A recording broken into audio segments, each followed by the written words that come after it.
Hello student, welcome back to my YouTube channel. आज आपकी हम असाइनमेंट के बारे में बात करने वाले हैं। आपका जो कि दिसंबर का असाइनमेंट आ चुका है, विषय हिंदी कक्षा 10 के लिए असाइनमेंट है ये।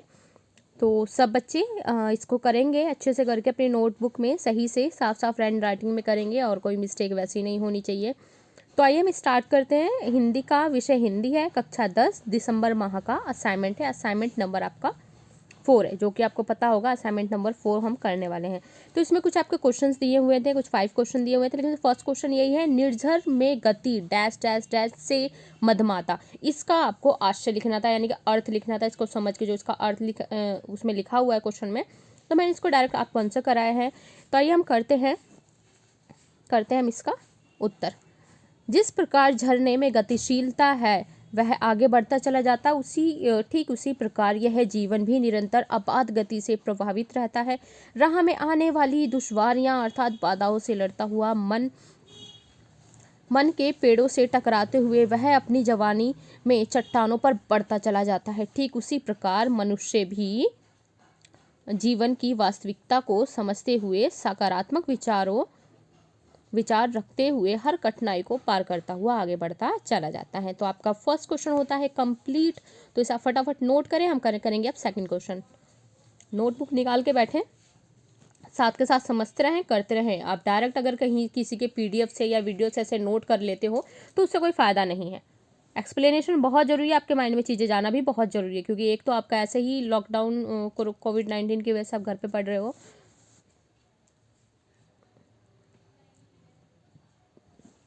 ओके, फर्स्ट क्वेश्चन आपका होता है कंप्लीट। सेकंड क्वेश्चन है प्रश्न नंबर 2, तानाशाही क्या है? तानाशाही की जीवन शैली कैसे होती है? यहाँ पे बच्चों की कर लेना, को की जगह की आएगा। अपने विचार 3 बिंदुओं पर लिखिए। जब मनुष्य परिस्थितियों से समझौता नहीं करता, हानि लाभ की परवाह किए बिना केवल अपने विचार को ही प्रधानता देता है, तब वह तानाशाही कहलाता है। क्लियर है? ये क्या कहलाएगा? यही तानाशाही कहलाता है।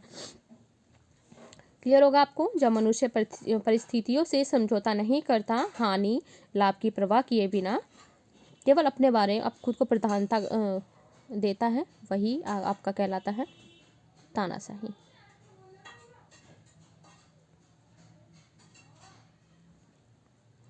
सेकंड है, तानाशाही की जीवन शैली निरंकुश होती है। सेकंड ऑप्शन आपका, तानाशाही की जो जीवन शैली है निरंकुश होती है। जैसे एग्जाम्पल, रावण, हिरण्यकश्यप, हिटलर आदि ऐसे व्यक्ति यह जिनके जीवन में समन्वय के लिए कोई स्थान ना था, वह अपने मतों के लिए अड़ियल थे। यहाँ पे बच्चों आपका आ जाएगा अड़ियल।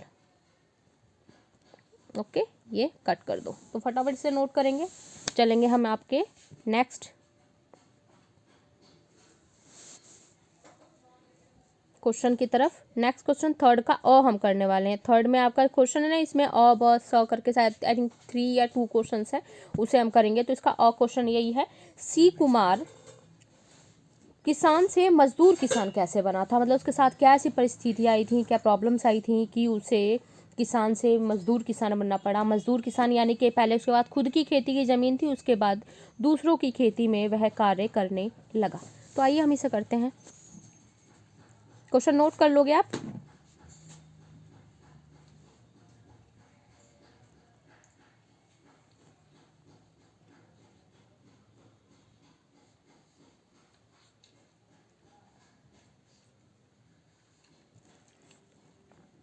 जब सी कुमार के पिता का देहांत हो जाता है, वह मृत्यु भोज देने में असमर्थ रहता है। पंचायत के समक्ष जब वह अपनी असमर्थता जाहिर करता है तो सारा समाज और पंच उसे कहते हैं। तो क्या होता है, जैसे वो कहता है कि मैं मृत्यु भोज नहीं करा सकता, तो एकदम से सारा समाज और पंच उसके सामने कहते हैं कि वह उसके घर भोज के लिए आएंगे। यही बहुत बड़ी बात है। शिव कुमार अपनी माँ से सारा हाल कहता है तो वह दुखी हो जाता है और इस सामाजिक प्रथा के विरुद्ध उसके मन में भाव मुखर होते हैं कि जमाना पढ़ लिख के आगे बढ़ गया है, किंतु सोच क्या है वो वहीं की वहीं रह गई है। आता है मृत्यु भोज यहाँ पीछे, इसके बाद एक इस तरीके से आपको अतः जब मृत्यु भोज के लिए सी कुमार को अपनी खेती बाड़ी बेचनी पड़ी और जीविका पार्जन के लिए यानी कि अपने जीवन यापन के लिए कोई साधन नहीं बता, तो सी कुमार मजदूरन में लास्ट में मजदूरी करता है। इस प्रकार सी कुमार किसान से मजदूर किसान बन गया है। ओके, तो ये क्वेश्चन होता है आपका कंप्लीट। उसके बाद क्वेश्चन नंबर 3 है ब, कोठी मदान छलकत जाए, यह जिंदगी फिर चमकत जाए। पंक्ति का आपको आशय बताना है, तो फटाफट आप क्वेश्चन नोट करेंगे, इसके बाद करते हैं हम इसका आंसर। बच्चे जल्दी से आप नोट करोगे, इसके बाद हम करेंगे इसका आंसर।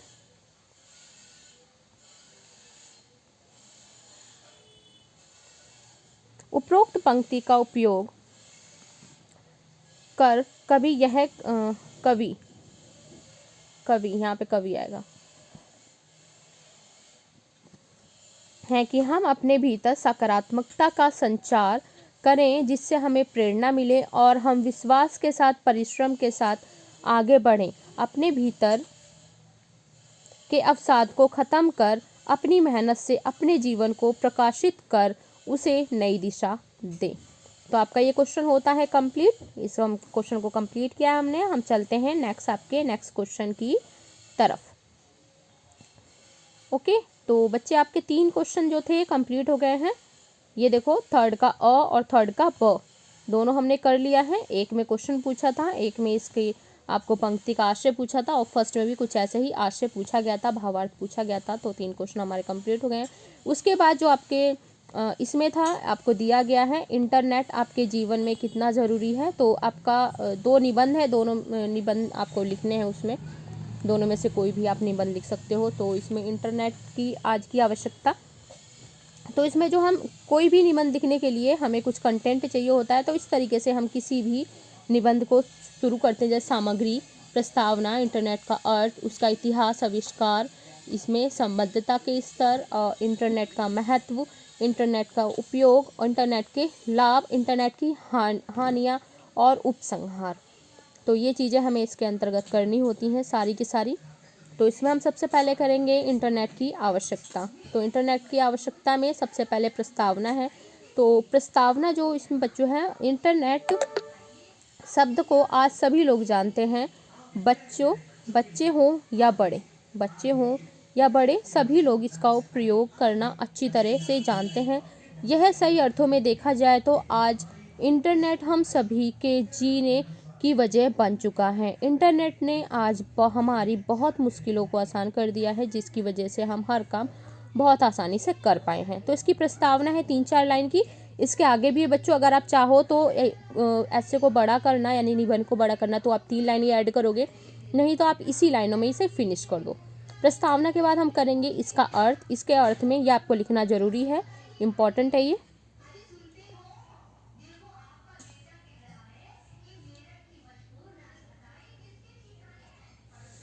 ओके, तो ये आपको लिखना बच्चों बहुत ज़रूरी है, इंटरनेट का अर्थ। तो आप इसे ज़रूर लिखेंगे, अच्छे से नोट करेंगे। ओके, इसके बाद है इंटरनेट का इतिहास और अर्थ। तो इसमें बच्चों ये थोड़ा आपका लॉन्ग हो जाएगा, तो आप इतिहास को यहाँ से लेके यहाँ तक नोट कर सकते हो, इतना नोट कर सकते हो बस। इसके बाद आप इसे लेफ्ट कर देना, ये एक्स्ट्रा मैंने लिखवाया हुआ है इसमें। इंटरनेट से संबद्धता के स्तर, तो आप इसमें इतना ही इसे नोट करना, ये आपको इतना नोट करना है, ये बस, ज़्यादा आपको एक्स्ट्रा नहीं लिखना है। तो इसे आप नोट कर लो। इसके बाद है इंटरनेट का महत्व, ये इंपॉर्टेंट है, तो उसके 2 पॉइंट है, दोनों पॉइंट आप लिख लेना। इसके बाद इंटरनेट के उपयोग हैं, तो इंटरनेट के उपयोग में भी 2 पॉइंट है, ये दोनों के दोनों पॉइंट आप लिख लोगे। जैसे कि इसमें इंपॉर्टेंट है ये कि कहाँ कहाँ इस्तेमाल होता है। कार्यस्थल, स्कूल में भी आपके इंटरनेट यूज़ होता है, आपके रिजल्ट वगैरह जो अपलोड होते हैं, और आपको जिस तरीके से आप ऑनलाइन वीडियोस भी कर रहे हो, घर बैठे बैठे आप ऑनलाइन वीडियोस देख रहे हो, समझ रहे हो, आपको PDF मिल जा रही है, फ़ोटोज़ मिल जा रही है, आप अपना वर्क कंप्लीट करके उसकी पिक्चर्स सेंड कर देते हो टीचर्स को, तो इंटरनेट की वजह से है। शिक्षण संस्थान, प्रशिक्षण केंद्रों, दुकान, railway station, airport, restaurant, malls वगैरह हर जगह आपको देखने को मिलेगा। और प्रत्येक आप देखोगे तो आज के टाइम पे हर एक सदस्य के पास एक सेल फोन मिल जाता है। इंटरनेट की मतलब ज़रूरत पड़ती रहती है। आजकल एक बच्चे को भी इंटरनेट की ज़रूरत पड़ रही है। इंटरनेट के लाभ हैं काफ़ी, मैंने इसमें 4 पॉइंट लिखवाए हैं, बहुत इंपॉर्टेंट है ये भी, आप लिख सकते हो जितने आपको 2 पॉइंट लगे। जैसे आपका लगे कि आपका निबंध ज़्यादा लॉन्ग हो रहा है तो 2 पॉइंट 3 पॉइंट लिख सकते हो आप, ज़्यादा पॉइंट आपको लिखने की ज़रूरत नहीं है। ओके, इसके बाद जो आपका है, इसकी हानियाँ इंपॉर्टेंट है, ये लिखना पड़ेगा, हानियाँ लिखनी पड़ेंगी, जितनी हानियाँ चाहो आप लिख सकते हो इसमें। इसके बाद है इसका उपसंहार, ये संहार आपको लिखना बहुत ज़रूरी है। तो सारा नहीं, जितना चाहो आप लिख सकते हो, ठीक है। ये तो आपका कंप्लीट होता है फर्स्ट टेस्ट से। अगर ये ऐसे आपको अच्छा नहीं लगता है तो मैंने स्वच्छ भारत अभियान के ऊपर एक ऐसे लिखा हुआ है यहाँ पे, ये मुझे बहुत अच्छा लगा है, क्योंकि जिस तरीके से आप ऐसे को स्टार्ट करोगे, सबसे पहले एक जो नरेंद्र मोदी जी की एक लाइन है उससे, जो उन्होंने बातें कह रखी हैं उससे स्टार्ट करोगे कि देश की सफाई एकमात्र सफाई कर्मियों की जिम्मेदारी नहीं है। मतलब कि देश की सफाई एकमात्र सफाई कर्मचारियों की जिम्मेदारी नहीं है। क्या इसमें नागरिक की कोई भूमिका नहीं है? हमें इस मानसिकता को बदलना होगा। तो ये बात कही है नरेंद्र मोदी जी के द्वारा। तो हम अपना ऐसे स्टार्ट करते हैं। तो ये देखो प्रस्तावना के बारे में मैंने इसे छोटी सी थोड़ी सी लाइंस लिखी हुई हैं, आप इसे नोट कर लोगे। इसके बाद स्वच्छ भारत अभियान की शुरुआत, इसके बाद ये आप नोट कर लोगे कि इसकी शुरुआत कब हुई थी, कब स्टार्ट किया था। तो इसमें है भारत के प्रधानमंत्री श्री नरेंद्र मोदी जी ने महात्मा गांधी की जयंती 2 अक्टूबर 2014 को स्वच्छ भारत मिशन की शुरुआत की थी। स्वच्छ भारत अभियान को भारत मिशन स्वच्छता अभियान भी कहा जाता है। महात्मा गांधी जी की जयंती के अवसर पे माननीय श्री नरेंद्र मोदी जी ने, मतलब उनकी 145वीं जयंती थी, जिसके अवसर पे इन्होंने इस अभियान की शुरुआत की थी 2 अक्टूबर 2014 को।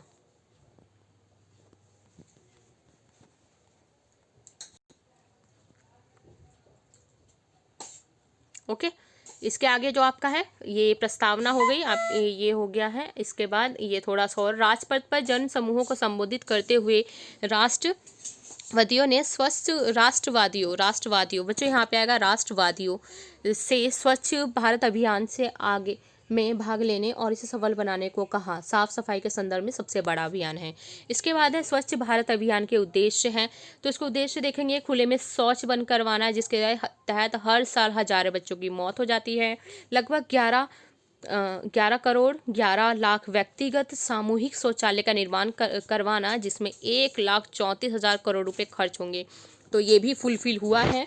लोगों की मानसिकता बदलना, उचित स्वच्छता का उपयोग करके। इसके बाद है शौचालय उपयोग को बढ़ावा देना और सार्वजनिक जागरूकता को शुरू करना। गांव को साफ रखना, 5th पॉइंट आपका है गांव को साफ रखना।